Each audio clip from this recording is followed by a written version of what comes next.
कष्ट करता करता आयुष्य गमावते, आयुष्य बरबाद करते. पण मात्र सत्याला धरून नाम भक्ती केल्याने, नाम जपल्याने, ध्यान केल्याने, परोपकार केल्याने, जनसेवा केल्याने माणसाचा जन्माचं सार्थक होते. एवढं मात्र सांगते, म्हणते, मात्र करत काहीच नाही. अशा विचाराला शेवटी निघून जाते. म्हणून आपण जे करतो हेच महत्त्वाचं आहे. विचार करणं महत्त्वाचं आहे. गाडीत पैसे देऊन बसला, ड्रायव्हर म्हणजे चला ताप आला, नाश्ता करून घ्या.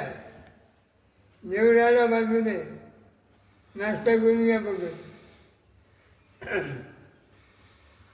हे महत्त्वाचं जे आपण करतो हे. तुम्ही याचा आळस करू नका आणि त्याने म्हणा हे करा. बस कृपा तुमच्या होणारच आहे. जय